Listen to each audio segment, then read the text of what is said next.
Глава 2. Толчок духа. Абстрактное. Ранним утром мы вернулись в дом Дона Хуана.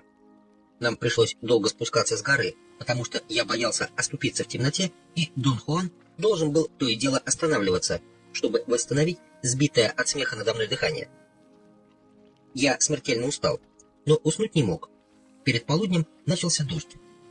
Звуки сильного ливня, барабанившего по черепичной крыше, вместо того, чтобы заставить меня почувствовать сонливость, окончательно прогнали даже следы сна. Я встал и вышел поискать Дона Хуана. Он дремал, сидя в кресле. Когда я подошел, он полностью проснулся. Я поздоровался. «Похоже, у тебя нет проблем с бессонницей», — отметил я. «Когда ты испуган или расстроен, не пытайся уснуть лежа», — сказал он, не глядя на меня. «Спи, сидя в мягком кресле, как это делаю я». Однажды он посоветовал, чтобы я, если хочу дать своему телу здоровый отдых, подремывал лежа на животе, повернув лицо влево и подняв ноги на спинку кровати. Чтобы не замерзнуть, по его совету, нужно было положить мягкую подушку на плечи, но не на шею, а также надеть теплые носки или просто не снимать туфли. Впервые услышав этот совет, я подумал, что он шутит, но позже понял, что это не так. Сон в таком положении помогал мне отдохнуть исключительно хорошо. Когда я поделился с ним удивительными результатами, он посоветовал, чтобы я всегда точно следовал его указаниям, не заботясь о том, верю я ему или нет. Я сказал Дону Хуану, что он мог бы еще прошлой ночью сказать мне о сне в сидячем положении. Я объяснил, что кроме крайней усталости, причиной моей бессонницы была странная озабоченность по поводу того, что он рассказал мне в пещере магов. «Ты это брось!» — воскликнул он. «Ты видел и слышал бесконечно более беспокоящие вещи, не лишаясь при этом сна. Тебя беспокоит что-то другое». Вначале я подумал, что он имеет в виду мою неискренность при рассказе о своей озабоченности. Я хотел было объясниться, но он продолжал говорить, пропустив мимо ушей мои слова. «Ты безапелляционно заявил прошлой ночью, что в пещере ты чувствуешь себя хорошо. Но это явно не так. Прошлой ночью я не стал больше говорить о пещере, чтобы понаблюдать за твоей реакцией. Дон Хуан объяснил, что пещера была сделана магами древности, чтобы служить катализатором. Ее форма была тщательно продумана так, чтобы вместить двух людей, как два энергетических поля. Согласно теории магов, природа скалы и способ, которым была высечена пещера, позволяли двум телам, двум светящимся шарам, переплетать свои энергии. «Я специально взял тебя в эту пещеру», — продолжал он. «Не потому, что мне нравится это место. Нет, оно мне не нравится. Но потому, что она создана как инструмент, чтобы толкнуть ученика глубоко в повышенное осознание. Маги древности не предавались размышлениям. Они склонялись к действию. «Ты всегда говорил, что твой бенефактор был такого же типа», — сказал я. «Я преувеличивал», — ответил он. «Это примерно так же, как когда я говорю тебе, что ты дурак. Мой бенефактор был современным нагвалем, занятым поисками свободы, но он всегда предпочитал действия вместо размышлений. Ты современный нагваль, занятый таким же поиском, но ты сильно тяготеешь к заблуждениям разума». Его сравнение явно показалось ему чрезвычайно забавным. В пустой комнате зазвучало эхо его хохота. Когда я попытался вновь заговорить о пещере, он сделал вид, что не слышит меня. По блеску его глаз и потому, как он улыбался, я знал, что он притворяется. «Прошлой ночью я намеренно сообщил тебе первое абстрактное ядро», — сказал он, «с надеждой, что ты получишь представление и о других ядрах. Ты пробыл со мной долгое время, так что знаешь меня очень хорошо. Каждую минуту нашего общения я пытался согласовать свои действия и мысли с моделями абстрактных ядер. История Нагваля Элиаса — другое дело. Хотя она кажется рассказом о человеке, на самом деле она является рассказом о намерении, которое воздвигает перед нами здания и приглашает войти в них. Это способ понимания магами того, что происходит вокруг них. Дон Хуан напомнил мне, что я всегда упорно старался найти основополагающий порядок во всем, что он говорил мне. Я подумал, что он критикует меня за мою попытку превратить все, чему он учил меня, в проблему социальной науки. Я начал было оправдываться, что мои взгляды изменились под его влиянием. Он остановил меня и улыбнулся. «Ты действительно не очень понятлив», — сказал он и вздохнул. «Я хотел бы, чтобы ты понял основополагающий порядок того, чему я учу тебя. Мои возражения направлены против твоего понимания природы этого порядка. Тебе кажется, что это какие-то тайные процедуры или скрытая последовательность. Для меня же это означает две вещи. Здание, которое намерение возводит в мгновение ока и помещает перед нами, приглашая войти, и знаки, которые оно дает нам, чтобы, находясь там, мы не заблудились. Ты мог бы заметить, что история Нагваля Илиаса — это более чем просто перечисление последовательных деталей, из которых состоит событие, — сказал он. За всем этим стоит здание намерения. И рассказ был предназначен дать тебе представление о том, что являли собой Нагвали прошлого. Ты должен узнать, как они действовали с целью согласовать свои мысли и действия с величественными сооружениями, которые возводят намерение. Последовало длительное молчание. Мне нечего было сказать. Чтобы не дать угаснуть беседе, я сказал первое, что пришло мне в голову. Я сказал, что по услышанным мною историям у меня сложилось благоприятное впечатление о Нагвале Илиасе. Мне он нравился, но что касается Нагваля Хулиана, то по непонятным причинам все, что говорил о нем Дон Хуан, ужасно меня беспокоило. Одно упоминание об этом дискомфорте привело Дона Хуана в восторг. Он вынужден был встать со стула, чтобы не задохнуться от смеха. Положив мне руки на плечи, он сказал, что мы обычно или любим, или ненавидим тех, кто является отражением нас самих. И опять глупая застенчивость удержала меня от вопроса о том, что он имеет в виду. Дон Хуан снова засмеялся, явно понимая мое настроение. Наконец он заметил, что Нагваль Хулиан был похож на ребенка, чья собранность и выдержка всегда приходят извне. Если отбросить его практику как ученика магии, то у него совсем не было никакой внутренней дисциплины. Я почувствовал иррациональное желание защищаться, сказав Дону Хуану, что моя дисциплина пришла как раз изнутри. «Конечно», — сказал он покровительственно, — «не можешь же ты надеяться быть в точности похожим на него». И он снова рассмеялся. Иногда Дон Хуан настолько выводил меня из себя, что я был готов заорать на него. Правда, такое настроение никогда не было продолжительным. И теперь оно рассеялось так быстро, что мною тут же овладела другая мысль. Я спросил Дона Хуана, возможно ли, чтобы я входил в повышенное осознание, не сознавая этого. Или, может быть, я оставался там в течение нескольких дней? На этой стадии ты входишь в повышенное осознание целиком самостоятельно, сказал он. Повышенное осознание — тайна только для нашего разума. На практике оно очень просто.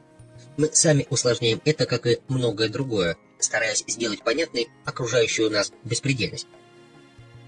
Он заметил, что вместо бесполезного спора о своей персоне я должен думать о данном мне абстрактном ядре. Я сказал ему, что думал об этом все утро, и пришел к выводу, что метафорической темой истории были проявления духа. Только вот я не разобрался, где было то абстрактное ядро, о котором он говорил. Должно быть, это было нечто невыразимое. «Я повторяю», — сказал он тоном школьного учителя, муштрующего своих учеников. «Проявление духа — это название первого абстрактного ядра в магических историях. То, что маги считают абстрактным ядром, в данный момент явно ускользает от тебя. Эту ускользающую от тебя деталь маги называют зданием намерения, или безмолвным голосом духа, или скрытым порядком абстрактного. Я сказал, что понимаю скрытое как нечто утаенное, как в скрытом мотиве. Он отметил, что в данном случае скрытое значит больше. Оно означает знание без слов, вне нашего непосредственного понимания и в особенности моего. Он допустил, что знание, на которое он ссылается, недосягаемо для меня лишь на данный момент, но не выше моих предельных возможностей понимания.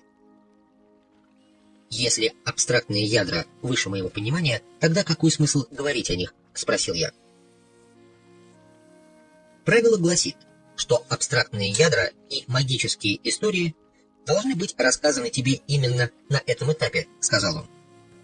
И однажды скрытый порядок абстрактного, которой есть знание без слов или знание намерения, заложенное в эти истории, раскроют тебе сами эти истории.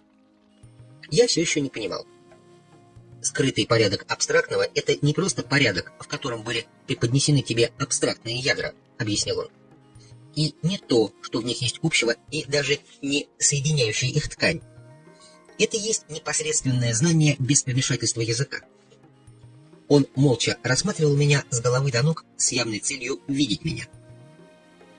«Да, это пока для тебя не очевидно», — заявил он и жестом выразил свое нетерпение, как если бы я досаждал ему своей медлительностью.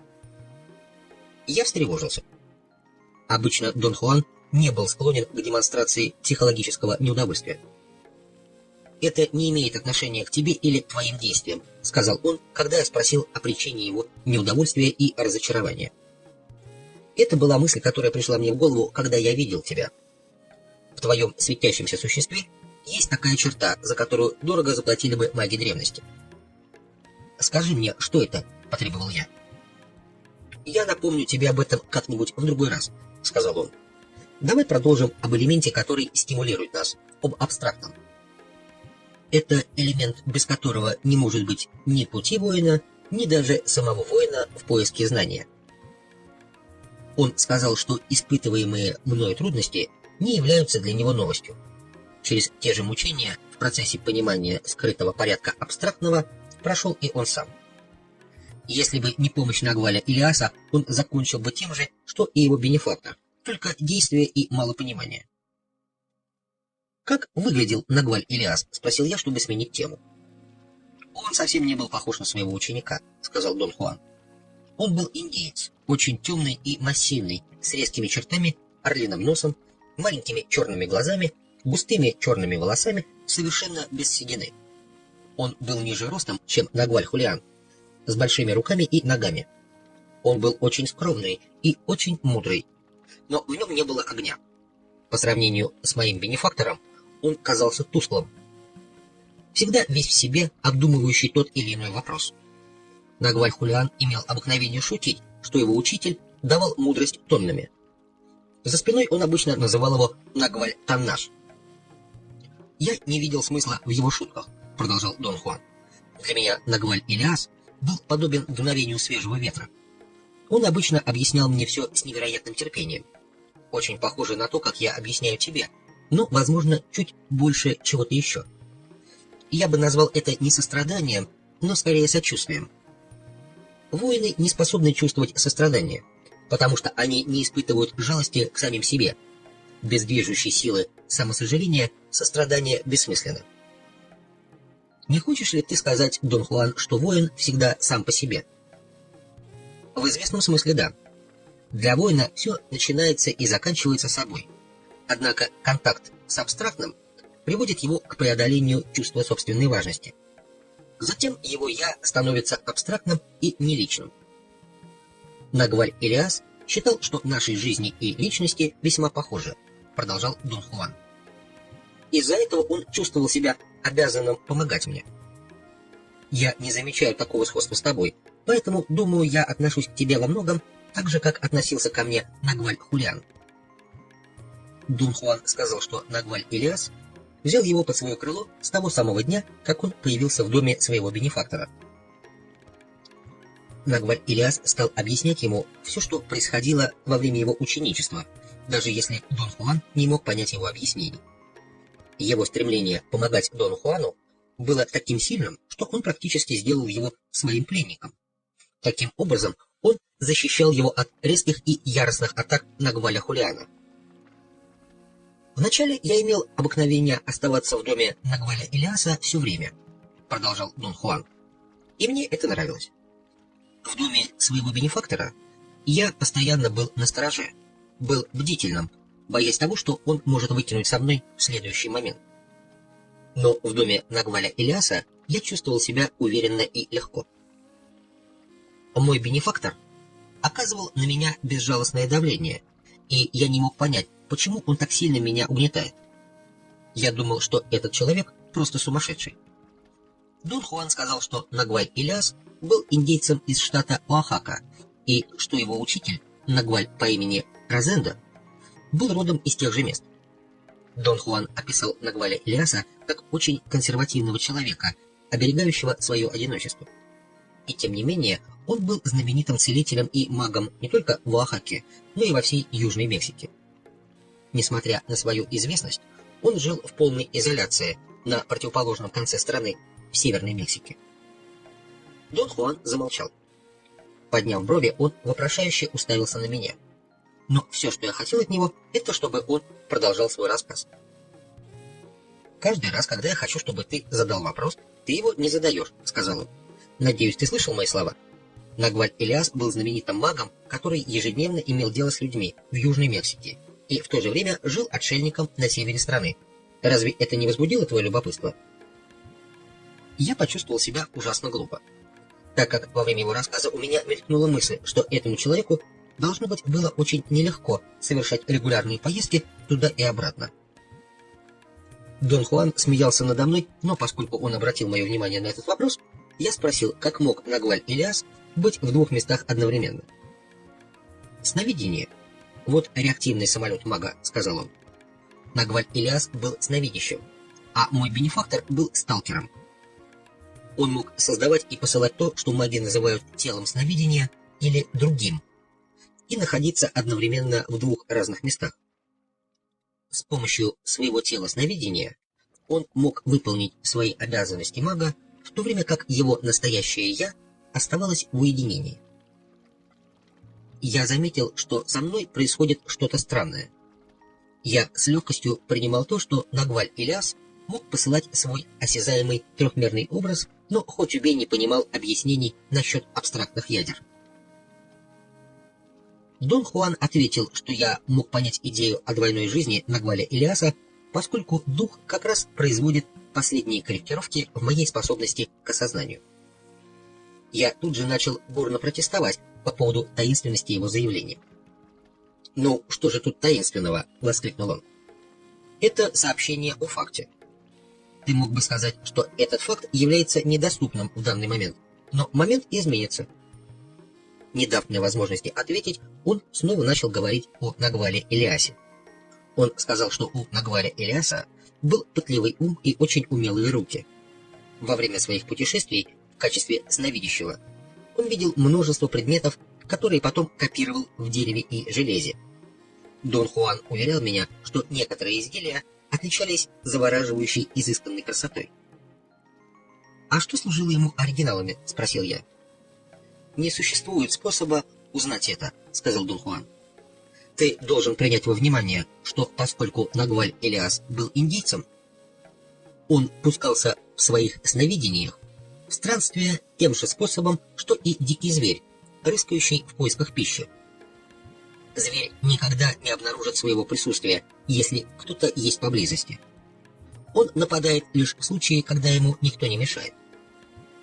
Нагваль Ильяс, как одинокий сновидящий, посещал, так сказать, свалку бесконечности, когда поблизости никого не было, а затем копировал все, что видел, не зная при этом ни назначения этих вещей, ни источника их происхождения. И снова я понимал его, не испытывая никаких трудностей. Смысл сказанного нисколько не казался мне абсурдом. Я уже собирался сказать ему об этом, но он остановил меня движением бровей и продолжил свой рассказ о Нагвале Ильясе.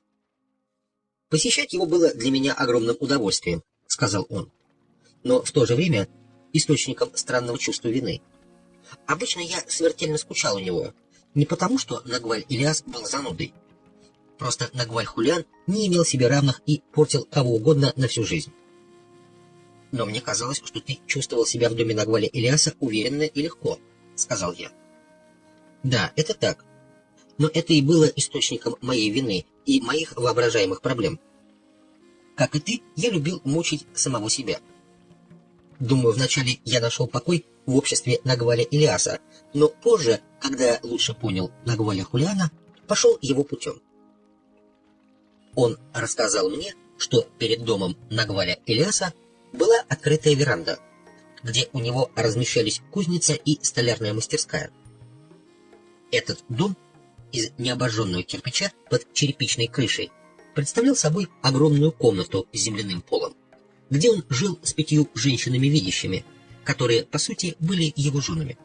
Кроме них, были еще 4 мужчин-магов, тоже видящих, которые жили в маленьких домиках вокруг дома Нагваля. Все они были индейцами из разных частей страны, переехавшими в Северную Мексику. Нагваль Илиас с большим уважением относился к сексуальной энергии, сказал Дон Хуан. Он полагал, что если она нам дана, мы должны использовать ее для сновидения, и что сновидение утрачено человечеством из-за его способности нарушить шаткое умственное равновесие впечатлительных людей. «Я учил тебя сновидению так же, как он учил меня», — продолжал Дон Хуан. «Он учил меня, что когда мы спим, точка сборки смещается очень мягко и естественно. Умственное равновесие является ничем иным, как фиксацией точки сборки в привычном для нас месте. Во сне эта точка сдвигается, и поскольку сновидение используется для контроля этого естественного сдвига, и в сновидении задействована наша сексуальная энергия, то когда эту энергию растрачивают на секс вместо сновидения, результат подчас оказывается катастрофическим.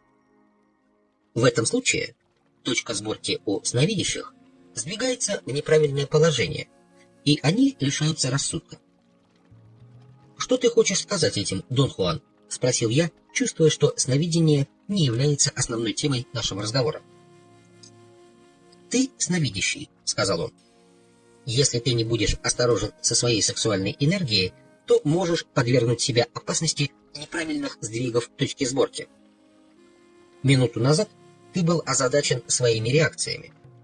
Это значит, что твоя точка сборки двигается не совсем правильно, поскольку твоя сексуальная энергия не сбалансирована. Я сказал что-то глупое и неуместное о сексуальной жизни взрослых мужчин. Наша сексуальная энергия — вот что управляет сновидением, повторил он.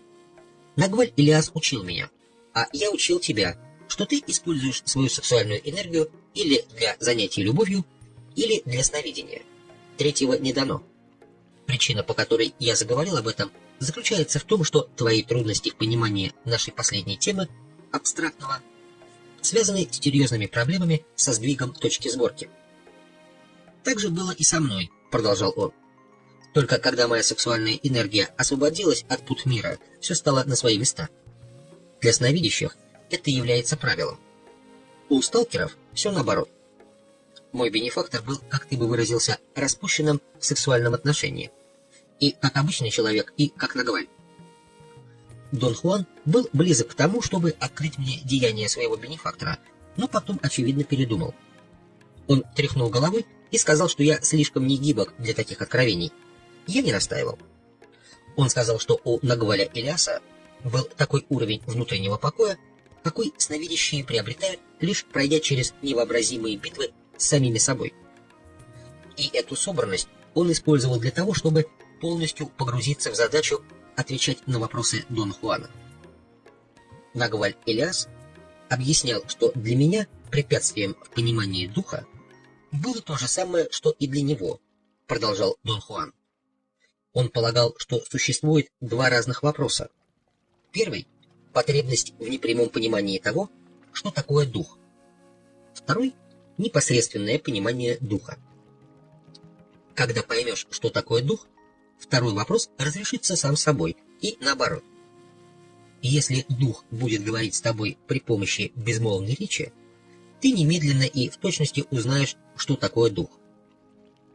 Он сказал, что Нагваль Илиас видел причину трудностей в нашем нежелании принять идею существования знания без слов, которые должны объяснить его. «Но у меня не возникает трудностей в понимании этого», — сказал я. «Принятие этого утверждения не такая уж легкая штука, какой, по твоим словам, она для тебя является», — сказал Дон Хуан. Нагваль Илиас обычно говорил мне, что все человечество отошло от абстрактного, хотя когда-то мы, должно быть, были очень близки к нему. Оно, безусловно, было той силой, которая поддерживала нас. Потом произошло нечто такое, что отвратило нас от абстрактного. Теперь мы не можем вернуться к нему назад. Обычно он говорил мне, что ученику требуются годы, чтобы получить возможность вернуться к абстрактному, то есть понять, что знание и язык могут существовать независимо друг от друга. Дон Хуан повторил, что сутью наших трудностей в возвращении назад к абстрактному является наш отказ принять возможность знания без слов или даже без мыслей. Я уже было собрался возразить, что он говорит бессмыслицу, как внезапно с удивительной силой ощутил, что я что-то упустил, и что его точка зрения представляет для меня чрезвычайную важность. Он действительно пытался сообщить мне нечто такое, что я или не мог уловить, или что вообще невозможно было до конца выразить словами. «Знание и язык существуют раздельно», — повторил он мягко. Я уже почти был готов сказать «я знаю это», словно действительно знал, но промолчал. «Я уже говорил тебе, что не существует способа говорить о духе», — продолжал Дон Хуан, «потому что дух можно только испытать. Маги пытаются объяснить это обстоятельство, когда говорят, что дух не является чем-то таким, что можно увидеть или почувствовать. Но существует нечто такое, что всегда неясно вырисовывается перед нами. Иногда оно приходит к некоторым из нас, но в большинстве случаев оно кажется нейтральным». Я молчал, и он продолжал объяснять. Он сказал, что дух во многих отношениях подобен дикому зверю. Он держится на расстоянии от нас до тех пор, пока что-то не выманит его. Именно тогда дух проявляется. Я возразил, что если дух не является сущностью или присутствием и не имеет сути, то как кто-то может выманить его? «Твоя проблема заключается в том, — сказал он, — что ты полагаешься только на свое собственное понимание абстрактного. Например, внутренняя сущность человека или фундаментальный принцип являются для тебя абстракцией.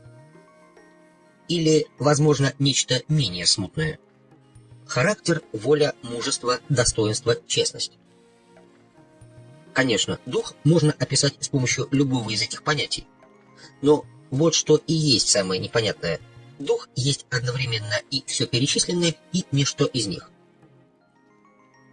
Он добавил, что то, что я считал абстракциями, это или противоположность всех реальных вещей, которые я могу себе представить, или вещи, в моем понимании, не имеющие конкретного существования.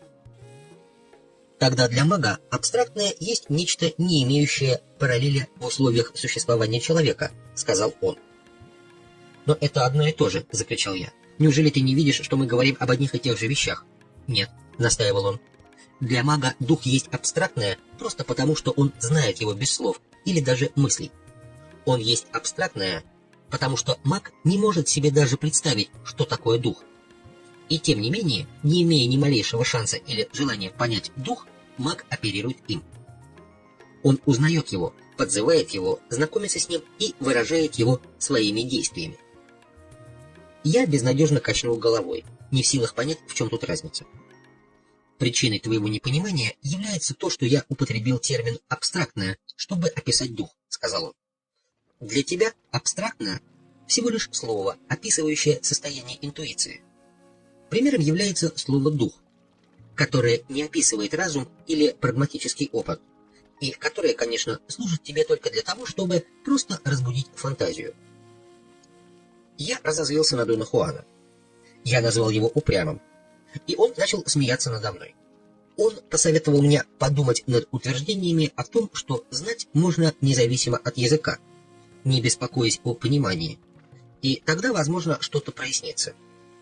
«Подумай вот над чем», — сказал он. «Сама по себе встреча со мной не имела для тебя значения. В тот день, когда я тебя встретил, ты встретился с абстрактным. Но поскольку ты не мог говорить о нем, ты его не заметил. Маги встречают абстрактное, не думая о нем, не видя его и не чувствуя его присутствия». Я промолчал, поскольку мне не доставляло удовольствия спорить с ним. Временами мне казалось, что он умышленно сбивает меня с толку. Но Дон Хуан был чрезвычайно доволен собой.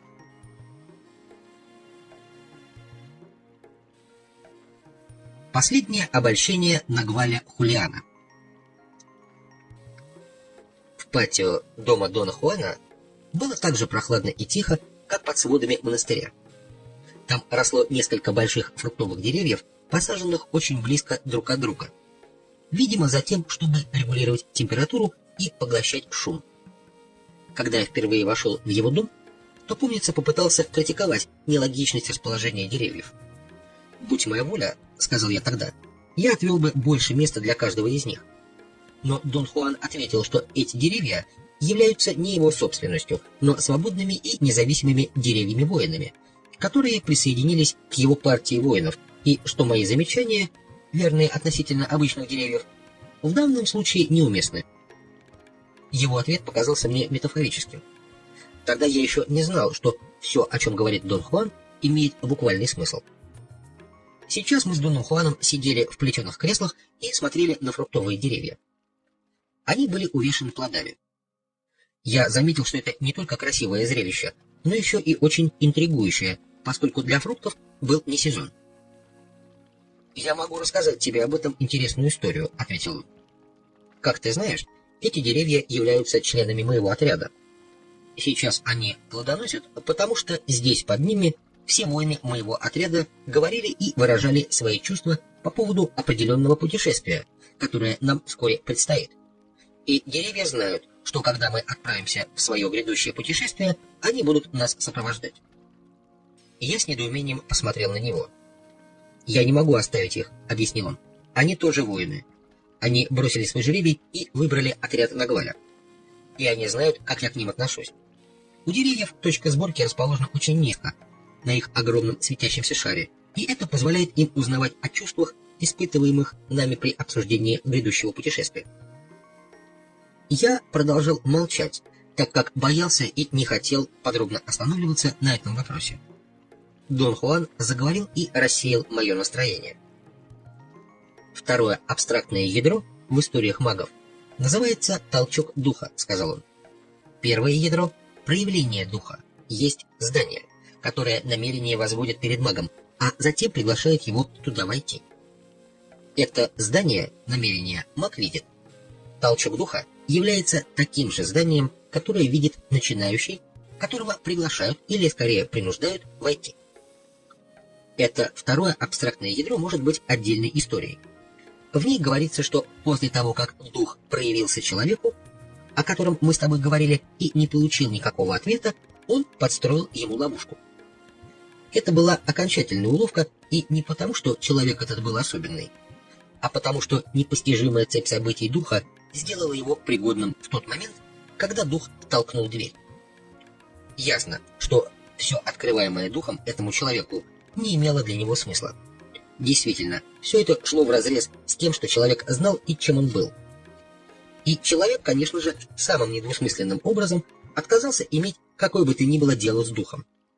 Он не собирался поддаваться на весь этот вздор. Он знал лучше. В результате все зашло в тупик. «Могу сказать, что это идиотская история», — продолжал он. «И еще скажу, что она успокоит тех, кто испытывает неудобства из-за безмолвия абстрактного».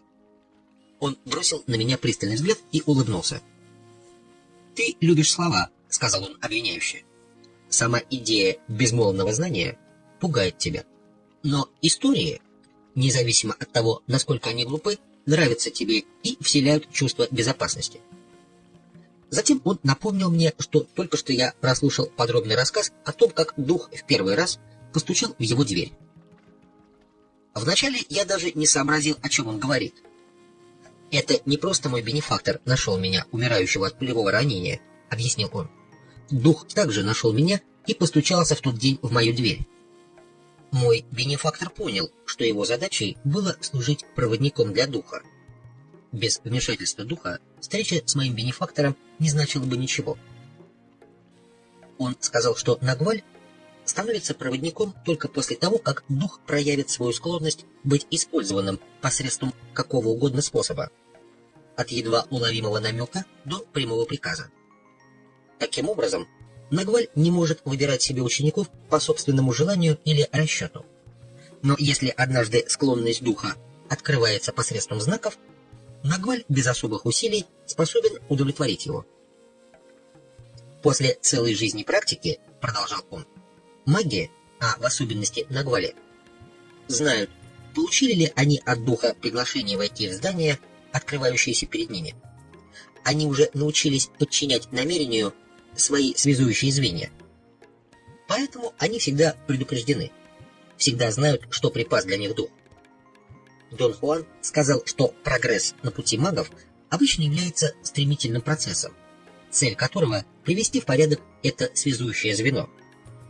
У обычного человека связующее звено с намерением практически мертво, и маги начинают с такого звена, которое является совершенно бесполезным из-за своей неспособности действовать самостоятельно. Он подчеркнул, что для того, чтобы оживить это звено, магу необходима непоколебимая неистовая целеустремленность, особое состояние ума, называемое несгибаемым намерением. Принять то, что Нагваль является единственным существом, способным наделить несгибаемым намерением, это самое трудное в ученичестве магов. Я возразил, что не заметил этой трудности. Ученик — это тот, кто стремится к очищению и оживлению своего связующего звена с духом, объяснил он. Когда звено оживлено, он уже не ученик, но до тех пор он, чтобы продолжать идти, нуждается в непоколебимой целеустремленности, которой, конечно, у него просто нет. Поэтому он позволяет Нагвалю придать ему целеустремленность, но чтобы сделать это, он должен отказаться от своей индивидуальности, а это очень непросто. Он напомнил мне то, что повторял неоднократно. Добровольцев не принимают в мир магии, потому что у них уже есть собственные цели, которые делают невероятно трудным отказ от своей индивидуальности.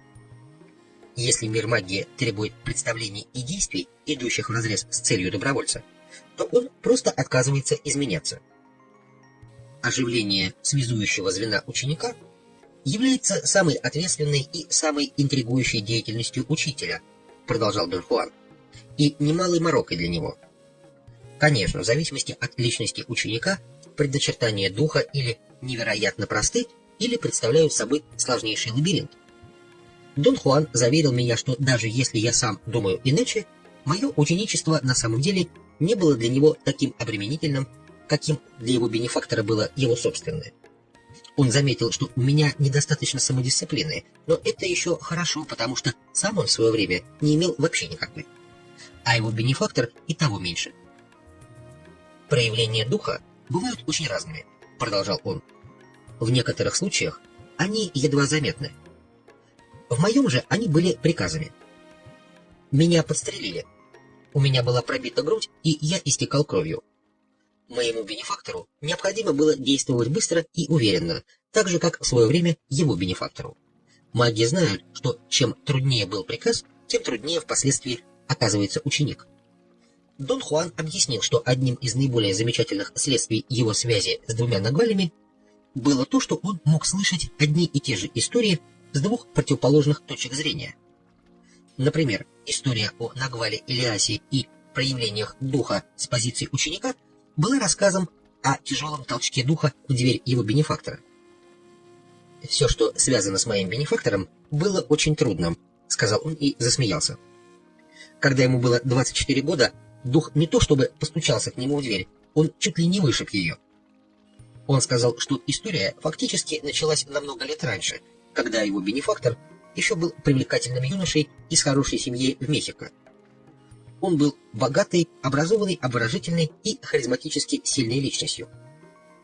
Женщины влюблялись в него с первого взгляда, но уже тогда он был недисциплинированным, индульгирующим, ленивым во всем, что не приносило ему немедленного удовлетворения. Дон Хуан сказал, что с таким характером и воспитанием, а он был единственным сыном богатой вдовы, которая вместе со своими 4 сестрами души в нем не чаяла, он и не мог быть иным. Он мог позволить себе любую непристойность, какая только приходила ему в голову. Даже среди своих не менее распущенных приятелей он выглядел моральным уродом, живущим лишь для того, чтобы творить всякие мерзости. В конце концов, все эти излишества ослабили его физически, и он смертельно заболел туберкулезом, бичом того времени. Но эта болезнь не только не обуздала его, но еще более усилила его похотливость. И поскольку самоконтроля у него не было ни на йоту, он ударился в полнейший разврат, из-за чего здоровье его ухудшалось до тех пор, пока не осталось никакой надежды. Выражение «беда одна не приходит» в то время было весьма справедливо в отношении бенефактора Дона Хуана. Здоровье его было подорвано, а его мать, которая была его единственной опорой и хоть как-то его сдерживала, умерла. Она оставила ему значительное наследство, благодаря которому он мог бы прожить безбедно всю свою жизнь. Но, не имея никакой внутренней дисциплины, он спустил его за несколько месяцев до последнего цента. Без профессии, без какого-либо занятия, ему оставалось только попрошайничать, чтобы как-то прожить. Вскоре из-за отсутствия денег у него не осталось друзей, и даже женщины, любившие его когда-то, отвернулись от него. Впервые в жизни он столкнулся с суровой реальностью. Принимая во внимание состояние его здоровья, это должно было стать его концом. Но он не падал духом. Он решил зарабатывать себе на жизнь. Однако его привычки не изменились, что и вынудило его искать работу в единственном месте, где ему было хорошо — в театре. Это было обусловлено тем, что он был прирожденным актером, и к тому же большую часть своей сознательной жизни провел в обществе актрис.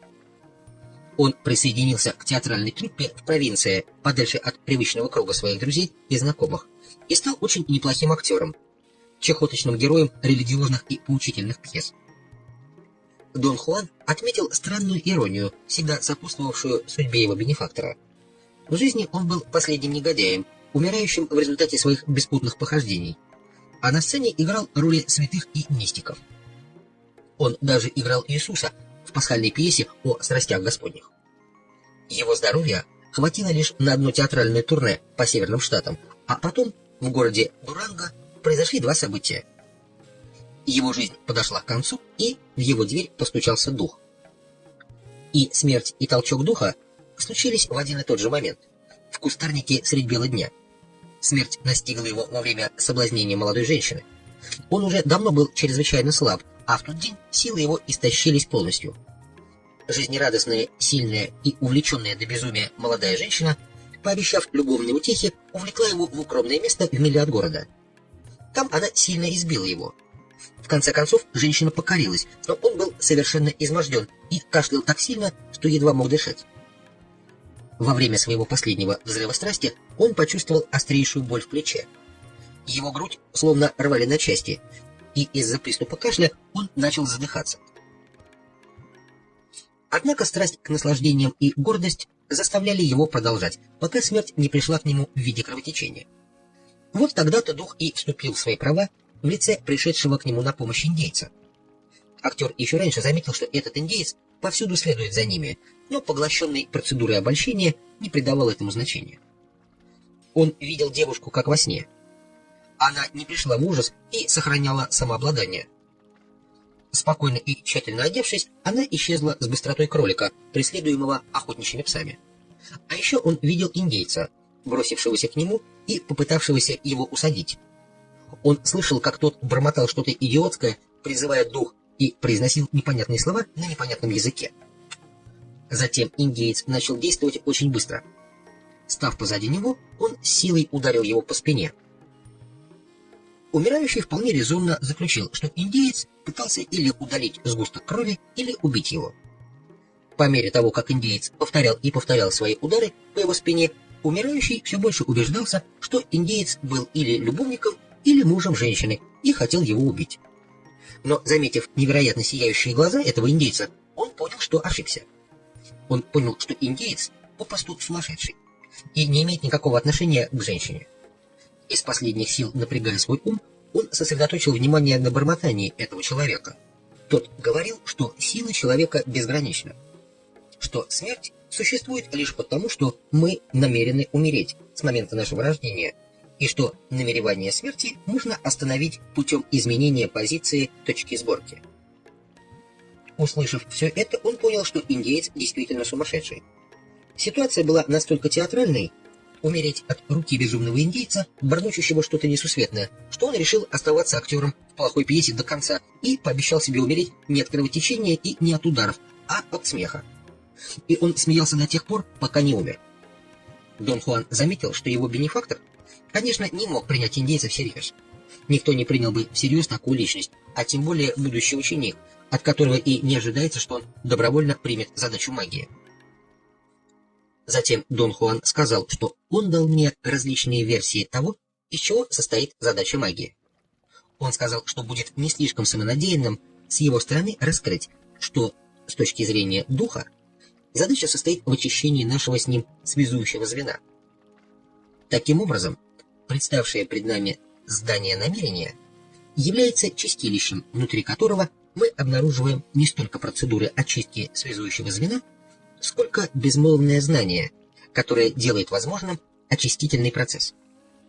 Без этого безмолвного знания не смог бы протекать ни один процесс, и все, что мы имеем, было бы лишь неопределенным чувством потребности в чем-то неясном.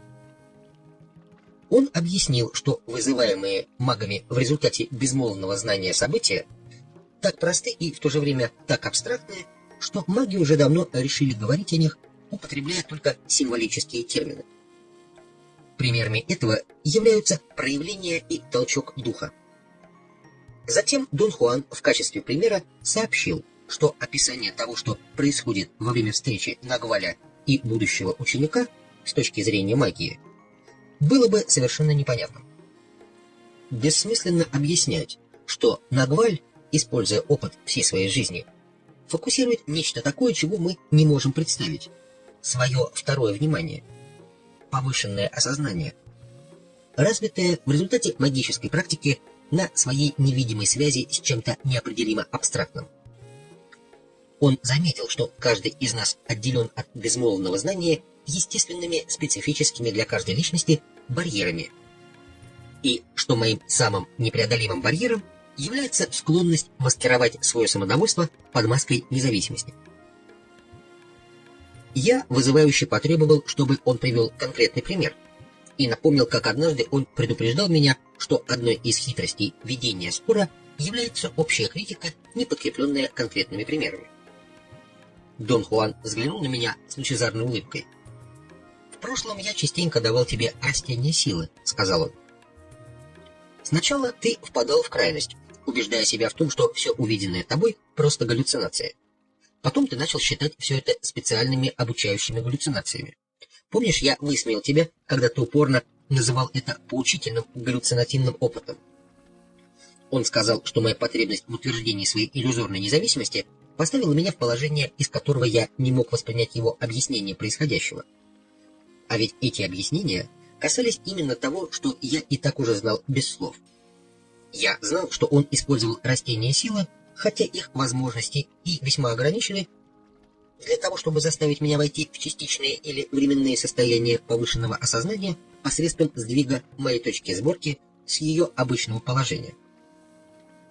«Ты использовал свой барьер независимости, чтобы преодолеть это препятствие», — продолжал он.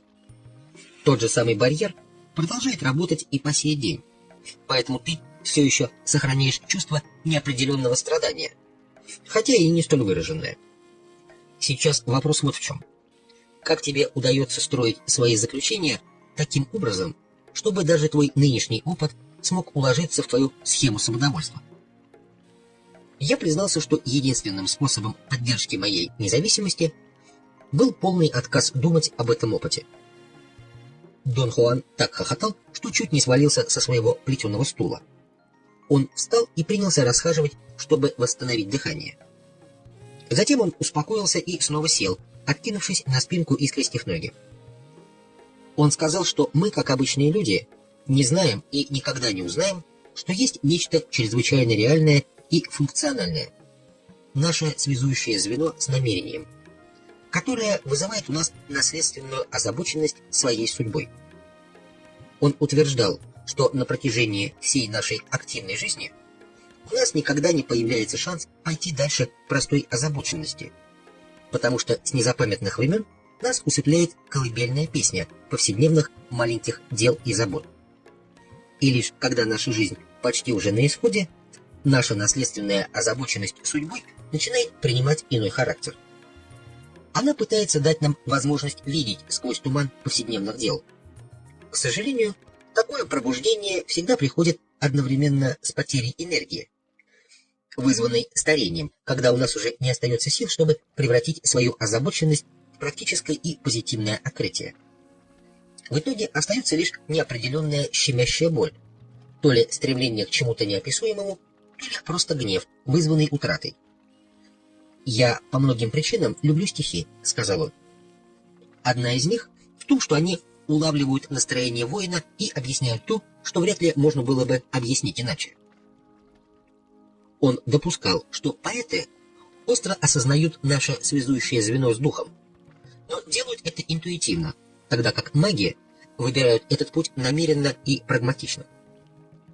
«У поэтов нет знания о духе из первых рук», — продолжал он. «Вот почему их стихи не могут по-настоящему попасть в яблочко понимания подлинных жестов духа.